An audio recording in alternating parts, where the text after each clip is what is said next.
With Expedition 33 winning Game of the Year, I've been itching to go back to check to see how well does this game hold up since release, and if it truly deserves the award spot, because after Astrobot, I really questioned the jury's judgment. Spoilers for the whole game here if it wasn't obvious.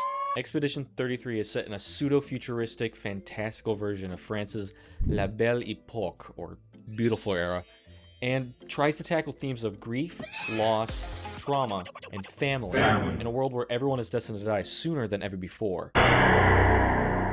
Doomed to a year where all of one age is erased in what is known as a gommage, or erasure. Sounds pretty interesting, don't you think? Actually, yeah. Stop talking in a movie theater. Sorry. It's rude.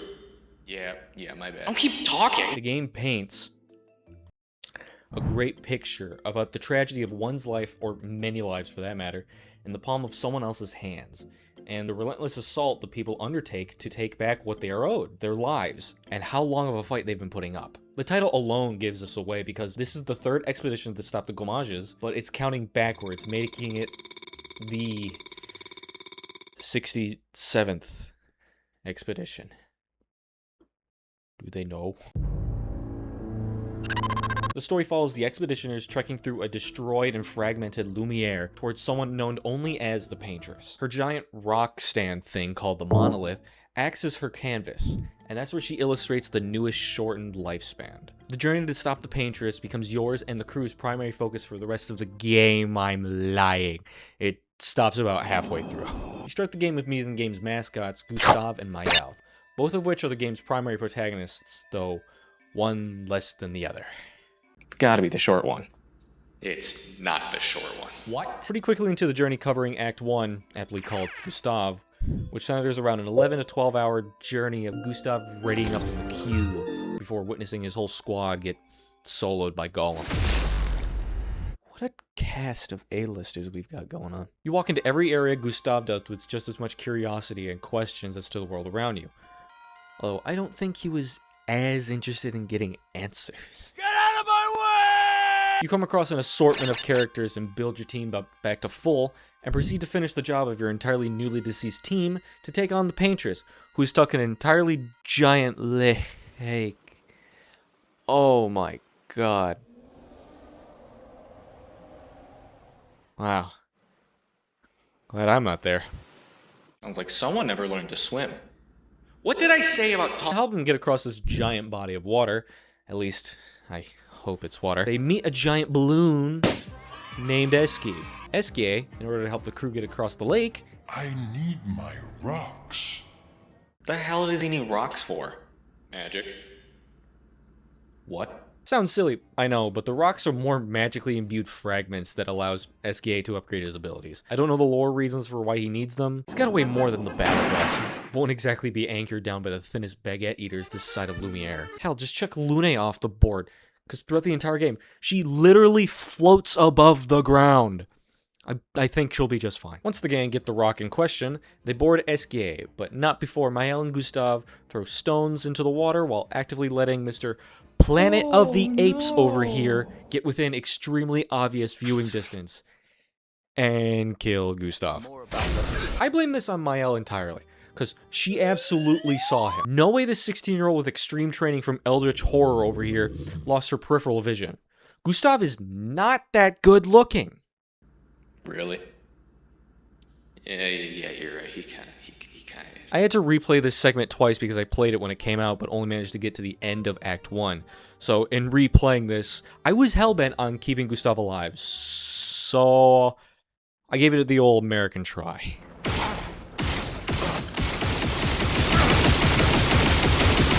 Before getting sliced up herself, Maëlle is quickly saved by the sudden new member of the team, Verso, who acts as a mysterious source of expedition for further parts of the game, and is immensely incompetent. He was 10 steps off screen. He absolutely could have saved Gustave, but for some reason, let his father light him up like a Christmas tree and get put to bed. Probably because of the Marvel-level acting from a Marvel actor. I'm a really good lawyer. While we're on the topic, the biggest drawback of this entire game for me was the first act. It gave me strong vibes towards Final Fantasy 15, in which everything is at your disposal. The gameplay is fine and enjoyable most of the time, even if sometimes frustrating.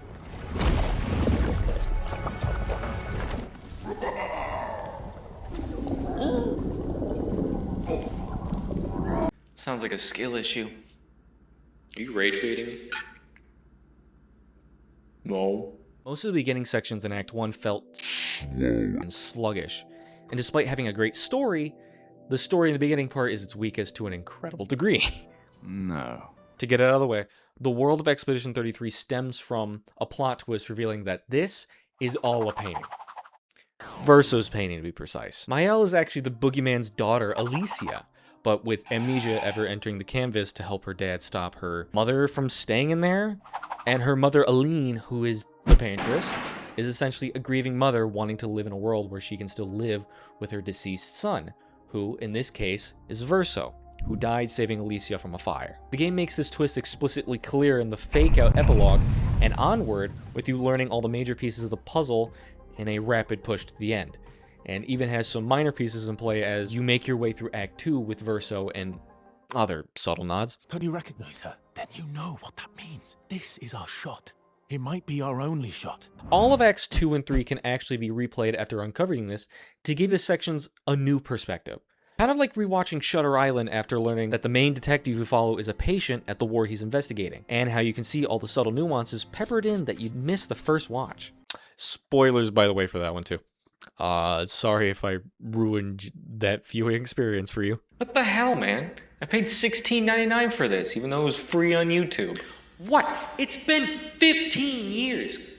Get over yourself. Acts 2 to 3 are where the real building blocks of the game start to fall into place. However, those segments do feel quite a bit rushed, or at the very least the pacing was extremely overcharged compared to Act 1. Act 1 was quite underwhelming. It felt like it was overdoing itself in some departments, and in other departments, it wasn't taking itself seriously enough. Fuck the mission. Really? For a journey that feels like it's a small militia venturing to conquer death itself, it feels like the part doesn't really want to commit to the idea of actually going after the paintress 100%. I get that seeing his team die, Gustav's traumatized with the amount of loss and becomes a bit unraveled at the thought of all that death. But he's, what, 32, 33 or something? He's been training for this type of combat, and apparently even every scenario that would possibly befall them. He's even so adamant about the fight at hand, wanting to make a life where the kids he's fighting for can grow up and grow old without fear of a gommage lurking around the bend. And he would stake his life for that world. Hell, his tagline for the whole game, half of it, is for those who come after. So why is it that his convictions are so wishy-washy at the beginning of the game? Listen, I just hate Gustav. I don't like him. I love Daredevil. I love Charlie Cox's work. I hate this character. I'm supposed to feel bad for this guy dying when all he's ever done is jump back and forth on what he stands for and trying to get me to connect and like him when every interaction he has with people feel flat and awkward. Even a few scenes where the writing feels incredibly stupid. Secondly, I do not like the writing. Well, how's wrong with the writing? In Act 1, Mr. Squidward, in Act 1... Maybe a bit more than that, but you get me. The writing in this game is something else. You get these great scenes and dialogues between Alicia and Renoir, or even some exchanges with Verso, and you can really just feel the acting chops behind the likes of Andy Serkis, Jennifer English, Sharp, my beloved, and Ben Starr.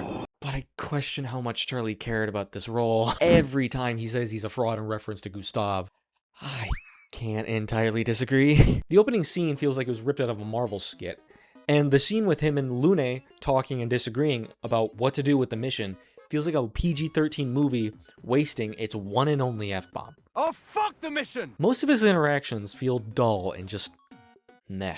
Off the top of my head, I can only recall the scene where he dies as his most memorable performance in the game. And he's surprisingly one of the faces of the game. He's pretty much the standout person on the cover, besides Mael. Netflix's Daredevil, and to some degree Daredevil Born Again, both display Charlie's great acting performances. You can watch his scenes in those and see him grow into the character he's playing, and how he's dedicated himself to evolving with Matt Murdock over the course of 3 to now, 11 years? His take on Gustav was He mentions he only did around 4-ish hours doing voiceover, though some associates mentioned it was around 8 hours. So he spent the duration of one typical 9 to 5 getting what could only assume was at least around $1 million compensation, $500,000 bare minimum, and delivered a performance that was not good. It wasn't bad by any means. We've still got Megan Fox in Mortal Kombat for that award, but it makes me glad that Jennifer English won the acting award instead of him. And pisses me off that he was nominated to begin with. Now you've done it. You've made me 1930s work whistle angry. I love his work. I'm glad he gave himself to any degree to be part of the project. I enjoyed the novelty of it. I don't think he should have been nominated at all. Despite all the nominees for Game of the Year, they somehow could only fit nominees for one game and games that weren't Game of the Year worthy. But okay, shout out my Go Hinako. You were snubbed. They had the awareness not to add Andy Serkis to the nominees, which, of the two, did significantly better than Charlie in playing their respective role.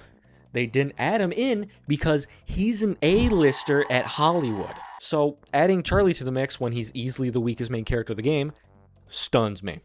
I'm rambling though. You get my stance on the acting in this game. Probably the biggest point of contention for this indie game, $10 million, is the gameplay. It's fine. That's it. The gameplay is your standard turn-based action, but rather than just letting your team get their shit kicked in, they have the luxury of dodging and parrying, opening the door to no-hit runs, as well as enemies with engaging combat.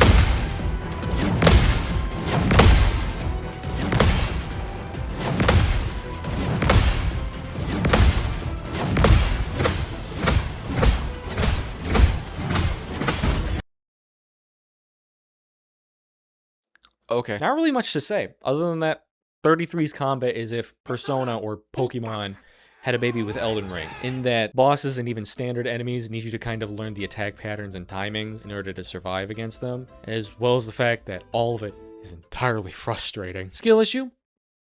Probably. But I don't care. I've beaten Bloodborne, and that's enough for me. You get the fuck back. You haven't said anything for a bit. Are you sleeping? I'm trying to. I'm killing the vibe, though. Yeah, sure. Hey, wait. Is that the Minecraft movie popcorn bucket?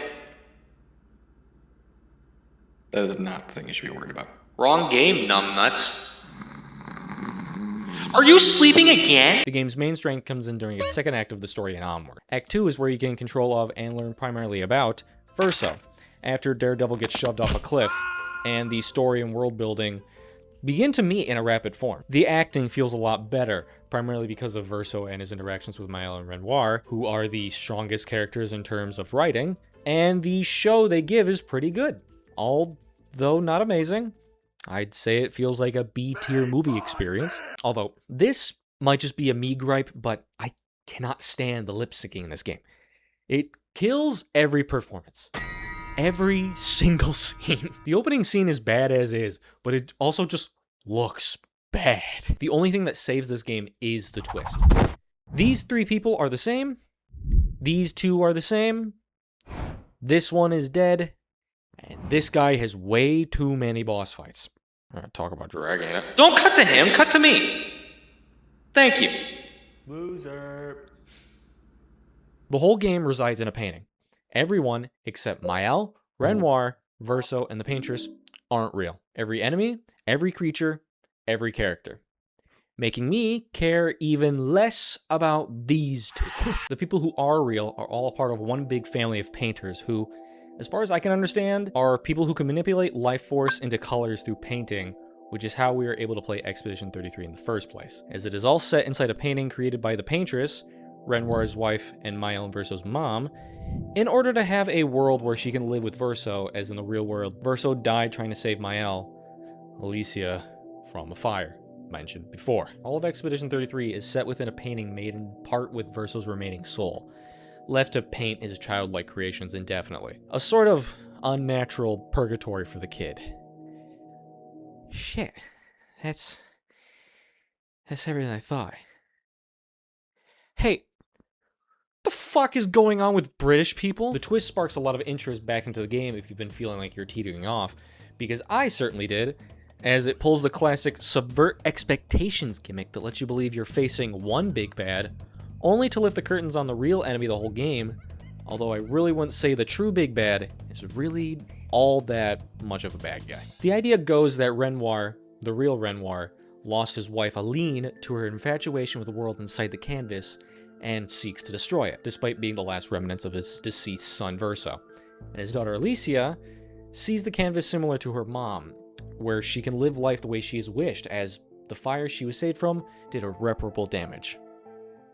Ain't you forgetting someone? Nope. You sure? Seemed like you did. The ending comes racing through as the game put the final decision in your hands. You are made to choose who's right in this situation. If you side with Mael, you fight Verso in an effort to keep the canvas alive, and to be able to let everyone live in true harmony. The struggles, the deaths, all the gommages, all are undone, and everyone returns. But all at the cost of Mael succumbing to the same infatuation that her mother did to the painting, with an angry Verso watching her fall to the clutches with no free will of his own, visibly almost being puppeteered. If you side with Verso, however, you fight Mael in a desperate struggle to finally stop and destroy the canvas, letting the fake world be put to rest and to let Verso's long-tired soul be at peace for once since his passing, with the remaining members of the family in the real world finally truly mourning his loss. Oh my god, fine, I'll talk about her. This is Clea. She's the oldest kid in the family. She's trying to help Renoir out in getting her mom out of the canvas, and does this by throwing her pretty much disabled sister into there with almost no prep, while she goes off to war against a different set of people called the Writers, or whatever. I don't know who the Writers are. I don't really care. It'll all probably be explained in the next game or DLC or whatever comes next for the series, since it's guaranteed to have more coming. Yeah, this game sucks, actually. I'm kidding. Kind of. Overall, in my experience, Expedition 33 is a great story that unravels itself almost beautifully, but starts with a bit of a slog in getting to the real meat of the meal. No. The prologue sits you right in the heart of the conflict for the overall story, and upon a second playthrough, gives you a new understanding as to what every element means in regards to the overall world. However, it does feel like it doesn't remember to have that second go type of understanding in the first act of the game. The world building and elements surrounding the actual narrative, like its art style and music, blend in wonderfully, with all of its music alone being a strong reason to play it by itself, and helms a world that hasn't been really thought of in this big of a scope, if any scope at all. And the gameplay is very okay. If you're a fan of Pokemon, Persona, Metaphor, no one cares about Metaphor, Final Fantasy, really any turn-based style strategy game, you'll be sitting right at home at this place. If you're not a fan of turn-based, A, I doubt you've played a game of chess, checkers, or even tic-tac-toe, and B, you won't like it. You'll probably scream about how it's boring because you're not being overstimulated by flashing colors and Winston Overwatch killing Bonnie from Five Nights at Freddy's. So does this game deserve Game of the Year? What were the other games? Sequel. Bonanza. No. The real winner should have been Donkey Kong Bonanza. Bonanza sweet.